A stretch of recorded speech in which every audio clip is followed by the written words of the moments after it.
हम इसको जब याद करते हैं इतने आराम से हमें याद नहीं होती। देखिए मैं आपको जो आज का टॉपिक है उसके हवाले से भी बात करता हूँ, साथ ये भी बताता हूँ कि आप उसको याद कैसे किया करें। देखिए आप अपनी नोटबुक ले लें और उस नोटबुक के पेज के 3 हिस्से कर लें। अपनी नोटबुक पेज के 3 हिस्से बना लें। जैसे ये पेज है मेरा 1 2 3, समझे सर स्लाइड 1 पे लिखेंगे वहां लिखना है, 2 पे ये स्लाइड का ये लिखना है, 3 का यहाँ लिखना है, क्योंकि मेरे पास बड़ा पेज नहीं है। तो मैं आपको सबसे पहली बात ये बताता हूं। देखिए हम बात कर रहे हैं कि किसी भी सॉफ्टवेयर के हवाले से या किसी भी नॉन फिजिकल एसेट्स के हवाले से बात कर रहे थे हम, इनटेंजिबल एसेट्स के हवाले से। तो हमने कहा था कि सबसे पहली बात यह है कि डिडक्शन इज अलाउड। डिडक्शन जो है वो क्या है, अलाउड है फॉर amortization of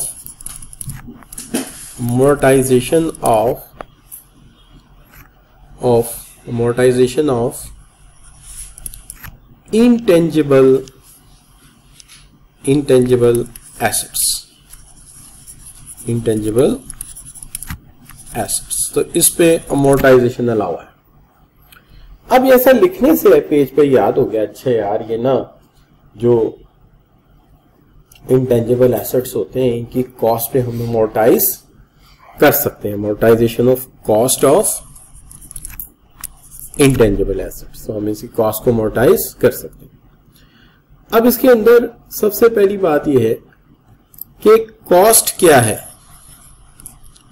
एक्चुअली हम इन्हें अक्वायर भी करते हैं,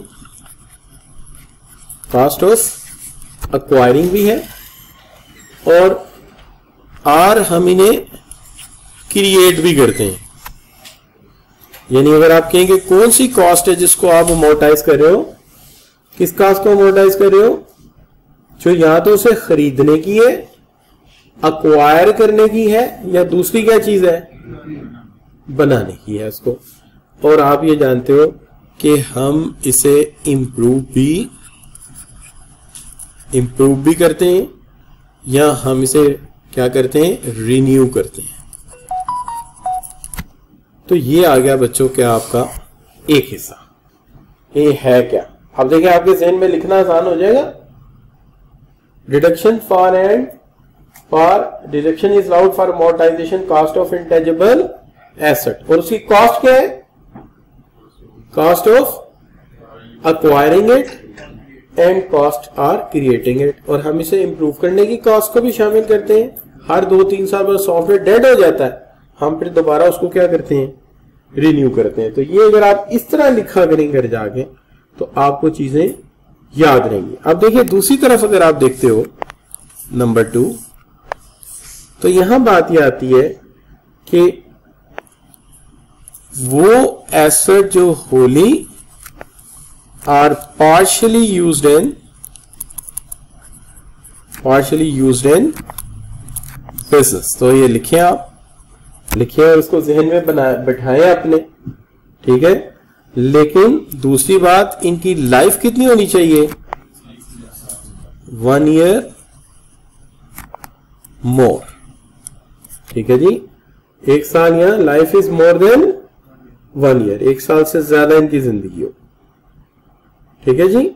अच्छा, अब आगे बात क्या, 2 चीजें हैं कि देखिए बात चीजें ऐसी हैं जिसमें टोटल amortization आप कर देते हो। क्या कर देते हो, you will done the total amortization। Total amortization का क्या मतलब हुआ, टोटल amortization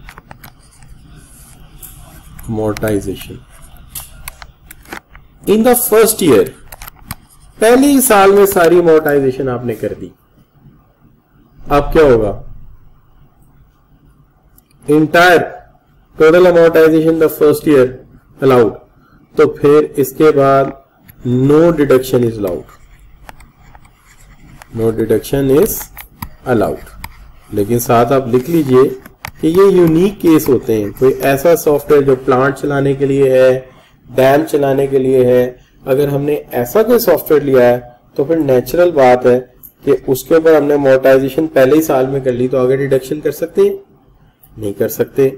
इसी तरह एक बात और बड़ी अहम है, वो क्या, कभी भी टोटल अमोर्टाइजेशन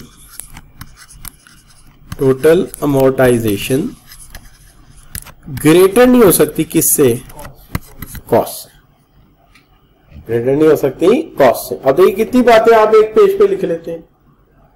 अगर आप कहें कि यूं पैराग्राफ लिखा है, मुझे याद नहीं हो रहा, जाहिर है आप उसके एस्पेक्ट को प्रोमिनेंट नहीं कर रहे, तो क्या किया करें, उसके एस्पेक्ट्स को प्रोमिनेंट किया करें, राइट एंड लेफ्ट लिख के कि जी deduction for amortisation of tangible asset is allowed and in case of its life is more than 1 year and wholly or partially use for business, चाहे हमने इसे एक्वायर किया हो या हमने इसे क्रिएट किया हो या हम इसे रिन्यू कर रहे हो या इंप्रूव कर रहे हो। अगर हम पहले ही साल में सारी मोर्टाइजेशन कर लेते हैं तो फिर आगे हम मोर्टाइज नहीं कर सकते। और वहां क्या लिखा है कि टोटल अमोर्टाइजेशन कभी भी कॉस्ट से ज्यादा नहीं हो सकती। क्लियर जी? अच्छा, अब एक लाइन में खींचता हूं यहां से और इसको मैं ले जाता हूं अगली स्लाइड पे। तो ये लाइन समझे यहां आ गई, आपके पेज के ऊपर पूरी आगे आनी चाहिए। यार आप लिख नहीं रहे, लिखेंगे तो याद होना है, वरना नहीं होना, फिर ये ऐसे ही रह जाएगा, फिर आप कहेंगे अच्छा यार। अब इसका फॉर्मूला क्या है जी? Let's write down the formula. What is the formula? Formula of amortisation लिखा तो वहां हुआ है ए और बी, लेकिन आप पता क्या लिखें? आप ये लिखें cost by number of years of life, number of years of life. याद हो गया? कॉस्ट को डिवाइड कर देना, स्ट्रेट लाइन मेथड है, ठीक है। हाँ, यहां ये लिख दें, यहां ये लिख दें कि suppose if life is unknown, अगर उसकी जिंदगी अननोन हुई तो फिर कितने साल कर देंगे? 25 साल कर देंगे। क्लियर जी? No problem. अब इस पे रिस्ट्रिक्शंस क्या है? रिस्ट्रिक्शंस क्या है? कुछ रिस्ट्रिक्शंस थी, शायद आपने गौर नहीं किया। क्या रिस्ट्रिक्शंस थी? पहली रिस्ट्रिक्शन इसमें पता क्या थी? Number 1, partial use. Partial use का मतलब क्या है? थोड़ा सा यूज किया हो किसके लिए? बिजनेस के लिए, और थोड़ा सा किया हो पर्सनल यूज। मैंने कहा था कि इसमें इतना बड़ा मसला नहीं है, लेकिन याद रखना है कैलकुलेशन एंड अकाउंट्स में इसका मसला है। हमारे सेल में मसला नहीं होगा, वो मैं आगे चल के बात करता हूं। लेकिन बहरहाल फिर क्या करेंगे? फिर फेयर प्रोपोर्शन लेंगे। फेयर प्रोपोर्शन का मतलब क्या हुआ? अगर फर्ज करो आपने 60% यूज किया है बिजनेस के लिए, तो फिर 60% लेंगे आप। और स्ट्रेट लाइन मेथड में वो भी नहीं करना पड़ता कि पहले 100% डेप्रिशिएट करो और फिर अलहदा करो, क्योंकि यहां तो स्ट्रेट लाइन मेथड है, वहां यहां वो मसला होगा ही नहीं। अच्छा, नो प्रॉब्लम जी। लेकिन अगर इसका कोई भी साल लेस देन 1 ईयर आता है, 1 ईयर आता है, यानी आपने इसे नहीं खरीदा 1 जुलाई को, आपने इसे नहीं खरीदा 1 जुलाई को, तो फिर क्या होगा? फिर आपको नंबर ऑफ डेज का हिसाब रखना पड़ेगा विद द 365 डेज। क्लियर हो गई बात? फिर क्या करना पड़ेगा? इसका नंबर ऑफ डेज का हिसाब रखना पड़ेगा 365 डेज का। यहां तक बात क्लियर है? अब देखिए, ये बात इस तरह से लिखी है तो याद हो गई, मुझे भी, आपको भी याद हो जानी चाहिए। क्या ख्याल है जी? तो सिंपल आगे चलते हैं, इस लाइन को नीचे ले जाते हैं अगली स्लाइड्स पे। अगली स्लाइड में यहां पहुंच गए हम। क्या लिखा हुआ है जी? लिखा हुआ है अगर इसका डिस्पोजल हो जाता है, डिस्पोजल का मतलब क्या है? हम इसको बेच देते हैं, तो इसकी 3 कंडीशन बना लेते हैं। अगर हम इसे बेच देते हैं तो 3 कंडीशन बना देते हैं। सबसे पहली बात यह कि हमें ये देखना पड़ेगा कि अगर कंसीडरेशन ज्यादा है WDV से तो ये मुनाफा हुआ, नुकसान हुआ, प्रॉफिट हुआ, लॉस हुआ, गेन हुआ। तो गेन क्या होगा? टैक्सेबल होगा। और अगर कंसीडरेशन कम होगी किससे, फिर क्या होगा? लॉस होगा, तो ये डिडक्टेबल है। क्लियर जी? No problem. हाँ, अलबत्ता ये हमें देखना पड़ेगा कि number of years of disposal कितने हैं, कि डिस्पोजल कितने साल बाद हो रहा है। ठीक है जी। अच्छा, यहां पे ना देयर इज एक्सेप्शन, यहां पे एक्सेप्शन आएगी। एक्सेप्शन ये आएगी कि फुल यूज में कोई मसला नहीं है, फुल यूज में कोई मसला नहीं है। क्या करेंगे? WDV कैसे निकालेंगे? WDV इस तरह से निकालेंगे, अगर फुली यूज किया आपने बिजनेस में तो कॉस्ट में से total depreciation, sorry total amortisation क्या करेंगे? माइनस कर दें। पक्की बात है। अच्छा, और अगर आपने इसको पार्शियल यूज किया है तो देखिए, जब आप हिसाब करते हैं, जब आप काउंट करते हैं, तो तब तो आप फेयर प्रोपोर्शन ले रहे हैं। किस मकसद के लिए? रिकॉर्ड के लिए। लेकिन जब आप बेचने जाते हैं, डिस्पोजल के लिए जाते हैं, सेल के लिए जाते हैं, तो फिर क्या होता है? फिर आप ये लिखेंगे कि कॉस्ट जो है ना इसकी, date should be minus total depreciation, total amortisation. Sorry, ये क्या बात सर ने निकली? यानी वहां भी WDV का वही फार्मूला, यहां भी WDV का वही फार्मूला। ठीक है जी। ये एक्सेप्शन है। एक्सेप्शन ये है कि अगर मैं अपने अकाउंट्स का हिसाब कर रहा हूं, मैं टैक्स का हिसाब कर रहा हूं, मैंने चीज बेची नहीं, तो अमोर्टाइजेशन उतनी प्रोपोर्शन करूंगा जितने मैंने बिजनेस के लिए यूज किए। लेकिन जब मैं इसे बेचूंगा तो मैं सपोज करूंगा कि would have been used for business,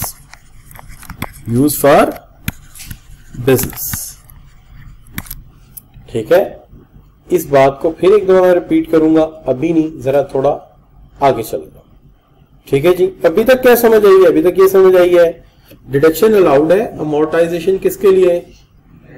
intangible assets के लिए। शर्त यह है कि होली या पार्शियली यूज, इनकी लाइफ 1 साल से ज्यादा हो। ये वो है जो हमने रिन्यू भी किए हैं, क्रिएट भी किए और अक्वायर भी किए। एक्वायर भी किए जाते हैं, ये खुद से क्रिएट भी किए जाते हैं, रिन्यू भी किए जाते हैं और इंप्रूव भी किए जाते हैं। अगर पहले ही साल में सारी अमोर्टाइजेशन हो जाए तो फिर डिडक्शन अलाउ होगी? नहीं होगी, फिर तो खत्म होगी बात। और वही बात लेफ्ट साइड पे लिखी है, अमोर्टाइजेशन कॉस्ट से ज्यादा नहीं हो सकती। और जब हम आगे बढ़ते हैं हम कहते हैं इसका फार्मूला क्या है? कॉस्ट को number of years of life पे तकसीम कर दो, स्ट्रेट लाइन मेथड।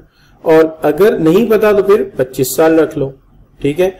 आम हिसाब में क्या करोगे? पार्शियल यूज है तो फेयर प्रोपोर्शन लोगे, और लेस देन 1 ईयर है, ये कम जुलाई को नहीं खरीदा, तो फिर नंबर ऑफ डेज लेने पड़ेंगे और उसको 365 पे तकसीम करना पड़ेगा। और फिर डिस्पोजल का जो मसला है वो थोड़ा सा देखना पड़ेगा। डिस्पोजल में ये है कि कंसीडरेशन अगर WDV से ज्यादा है तो टैक्सेबल है, गेन है, और अगर कम है तो क्या है? शाबाश शाबाश। कम है तो क्या होगा? डिडक्टेबल है, लॉस है। ठीक है। और ये बात ठीक है, अगर फुल यूज में तब भी अमोर्टाइजेशन पूरी करेंगे, और अगर पार्शियल यूज है तो तब भी अमोर्टाइजेशन पूरी करेंगे। किस केस में? डिस्पोजल के केस में। जनरल टैक्स रिटर्न के अंदर ऐसा नहीं करेंगे। जनरल टैक्स रिटर्न में फेयर प्रोपोर्शन लेंगे। बेचने की सूरत में पूरा अमोर्टाइज कर देंगे। क्लियर बच्चों? So this is exception. Exception को लाल निशान लगा देते हैं। ठीक है। ये क्या है? हमारी एक्सेप्शन। चलिए आगे बढ़ते हैं। अब याद हुआ जी? इस तरह याद किया करो। ठीक है, write down make a notes on one page of each. इस तरह के पेज मैं कहता हूं आप बनाए कितने, हर चैप्टर के, बड़े चैप्टर के 5 या 7, छोटे चैप्टर के 2 या 3, लेकिन उसमें हर बात आपने बड़ी पढ़ो के लिखी हो। और ये माइंड मैप मेरा है ये माइंड मैप मेरे ज़हन में ऐसे बैठा हुआ है। आपका माइंड मैप कैसा है वो आपने खुद भी थोड़ा सा अपनी क्रिएटिविटी भी करनी है। अच्छा, वो क्रिएटिविटी करते करते आप लिखेंगे, कागज पे लिखा कहां जा रहा होगा, ब्रेन पे आ जाएगा। अच्छा बच्चों, चलिए आगे चलते हैं। ये पॉइंट पढ़ा था हमने, ये वही है over B, cost divided by number of years, ये हो गया था। इसके अंदर ए क्या था, कॉस्ट, बी क्या था, उसकी यूजफुल लाइफ, और अगर नहीं पता तो कितने साल, 25 साल, ये हमने कर लिया था, याद है आपको?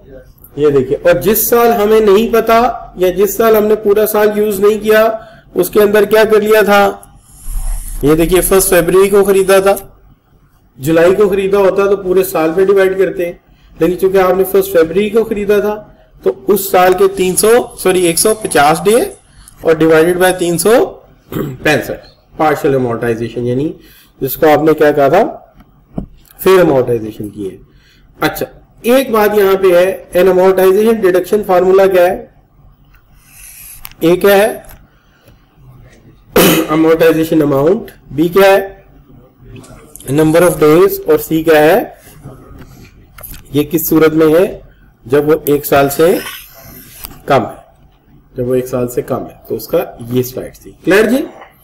अच्छा जी, एक है अमोर्टाइजेशन, वो तो ऊपर निकली है ये वाली, ठीक है, और बी ओवर सी क्या है, B is the number of days and full year, यानी ये सी जो है ये 365 डेज है हमारी एग्जांपल में, ये 150 है, और ए जो है वो है वैल्यू जो पहले निकल चुकी है, किसकी, अमोर्टाइजेशन।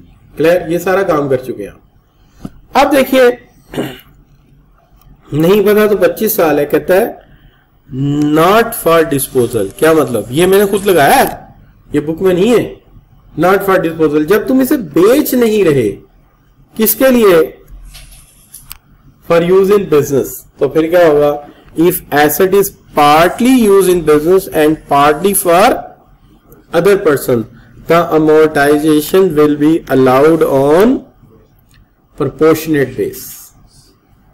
जब तुम एक एसेट को पार्शियली यूज कर रहे हो तो फिर उसकी अमोर्टाइजेशन किस पे होगी, प्रोपोर्शनेट बेस पे होगी। ये बात मैं यहां कह के आया हूं आपको, एक यहां पे ये देखिए, पार्शियल यूज, फेयर प्रोपोर्शन, 60% की एग्जांपल दी थी, लेकिन अगर फुली यूज होता फिर तो मसला ही कोई नहीं। अच्छा जी, क्लियर हो गई बात? तो चलिए यहां पे एक एग्जांपल सॉल्व करते हैं और पिछली बातों को याद भी कर लेते हैं। Mister soft has purchase a software costing 4 lakh रुपए। कब खरीदा? 1 फरवरी को। It's life is 6 years and is used 60% in business. Calculate the amortization expense for the first 3 years. First 3 years. तो देखिए, पहला टैक्स ईयर जो मेरा बनता है, that is tax year 2013, in which I bought it on 1st February. It means that February, March, April, May and June. These are the month I have used.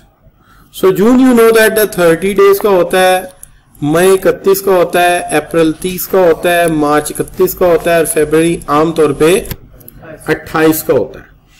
ठीक है, अगर ये 16, 20, 24 होता, 29 कर देता मैं, क्योंकि ये 13 है तो ये लीप का साल नहीं है। लीप का साल निकाल लेते हैं ना आप, कैसे बोला, 2000 लीप का साल, फिर डिवाइडेड बाय 4 कर लें आप।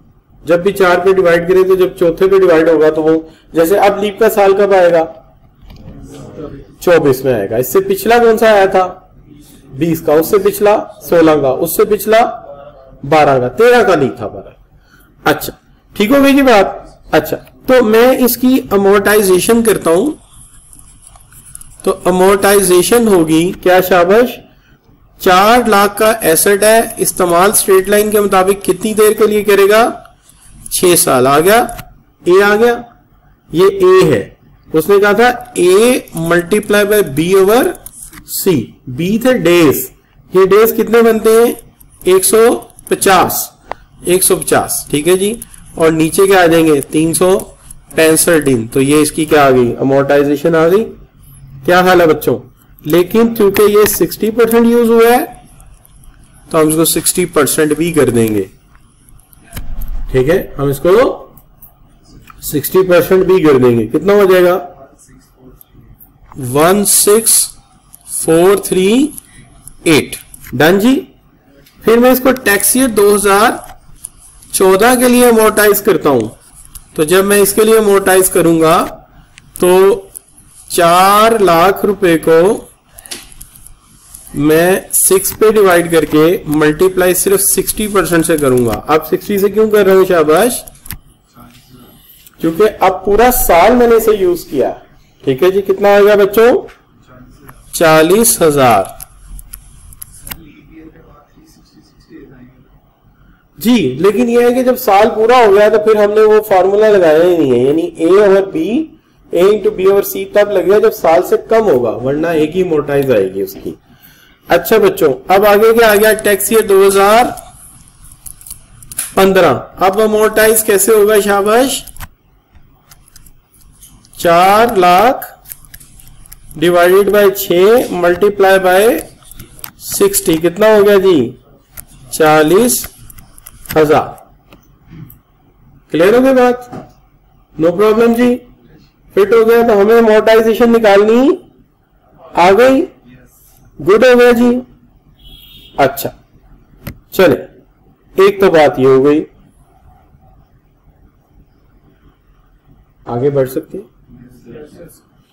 अच्छा तो बच्चों देखिए आगे आ गया gain and loss on disposal, gain and loss or disposal. तो कहता हूं on the disposal of an intangible, on the disposal of an intangible no amortization shall be allowed in the year of disposal। किस सूरत में, increase profit or in case of profit, in case of loss। ये जो heading है मैं खुद ही बना दिए थे। तो कहता है if consideration is more than WDV, तो क्या होगा गेन आएगा और वो चार्जेबल टू टैक्स होगा किस हेड में, और अगर कंसीडरेशन लेस होगी WDV से तो फिर the difference is deductible under the head of income from business.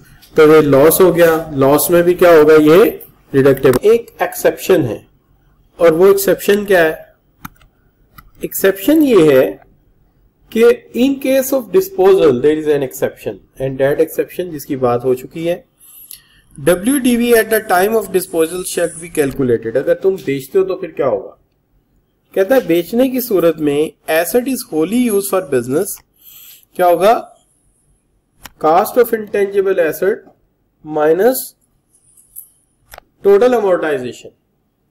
क्या ये बात मैं बता के आया हूं आज, ठीक है ना, वो शुरू में बताइए आपको, ये मैं आप किताब का बता रहा हूं ताकि किताब भी आप पढ़े तो आपको पता हो ये कहां लिखा है।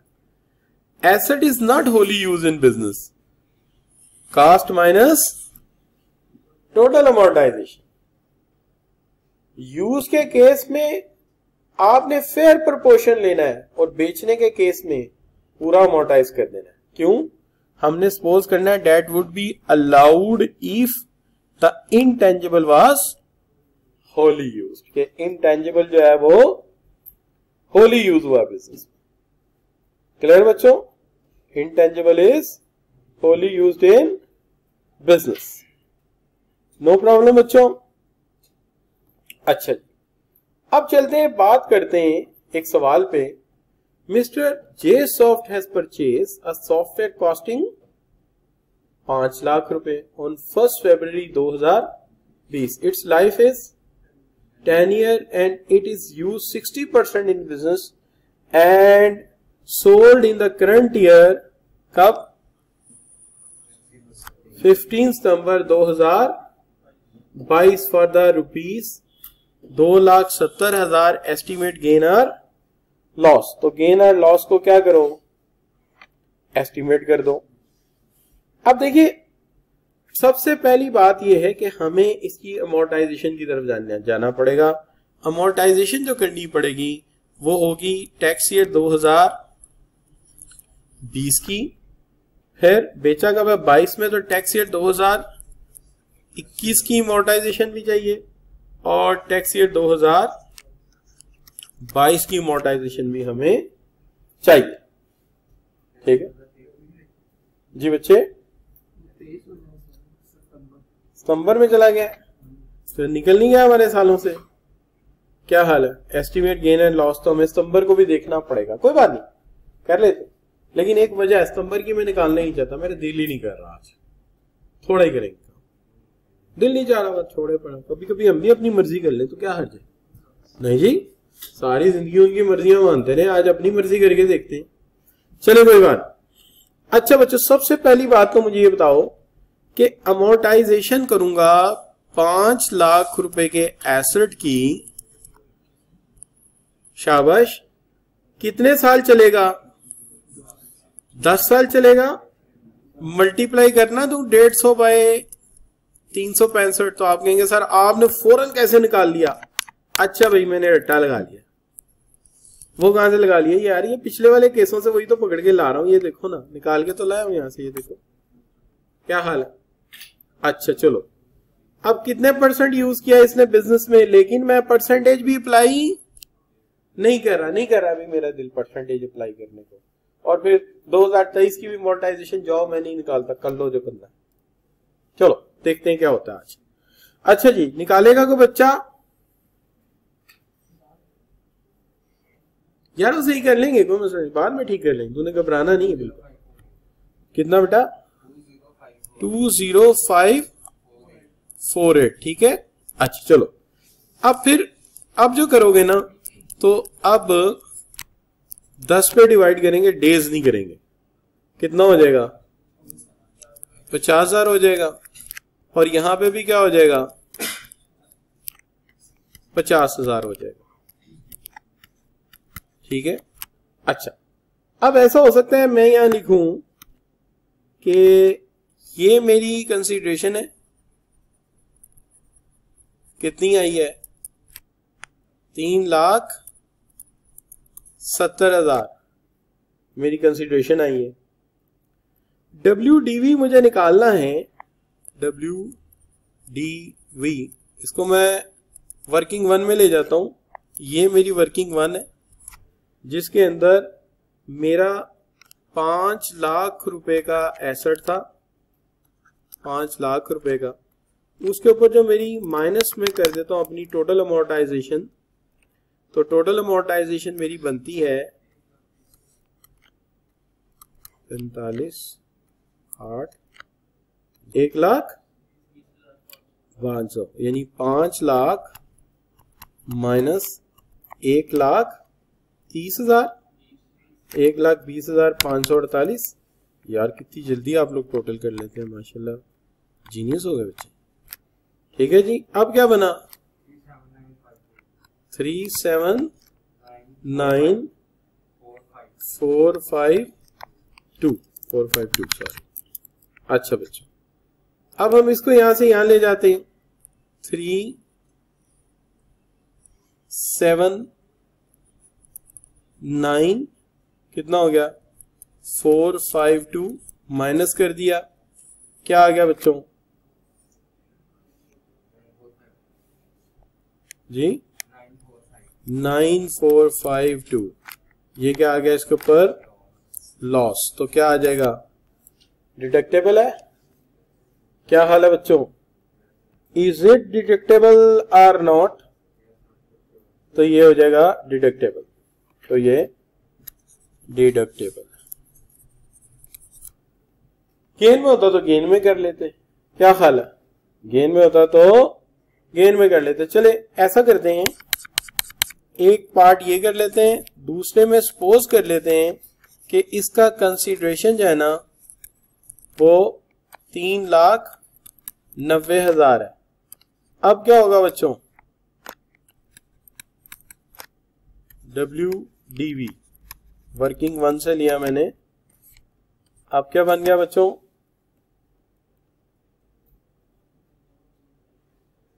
10548।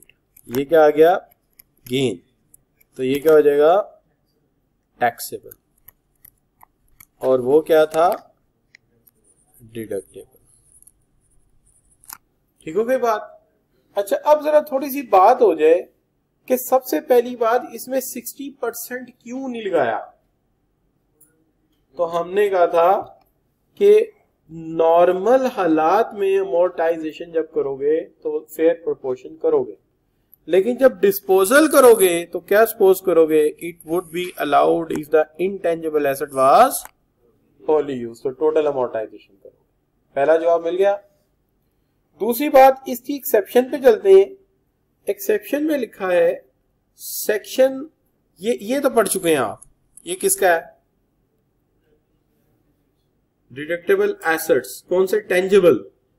अच्छा, इनटेंजिबल का सेक्शन मैंने उस वक्त काट दिया था, याद है ना आपको, जब मैं एक्सेप्शन पढ़ा रहा था, तो वो क्या काटा था, जरा देखें, सेक्शन 24 है, अमोर्टाइजेशन इज ऑन डेज। इधर से पढ़ते हैं, क्यों, ईयर ऑफ परचेज में क्या होगी, ऑन डेज, अगर 1 साल से कम हुआ, यहां लिख देते हैं, अगर लेस देन ईयर है तो क्या करेंगे, खरीद के साल में डेज के हिसाब से करेंगे, याद है ना वो 150/365, डन होगी बात। अच्छा, ईयर ऑफ डिस्पोजल में ये 50% एप्रिशिएट होते थे टेंजिबल, इनटेंजिबल क्या होगा, नो अमोर्टाइजेशन। इसलिए आपने जब मुझे कहा ना सर 23, मैंने कहा मेरा दिल नहीं चाह रहा यार। वो दिल क्यों नहीं चाह रहा था,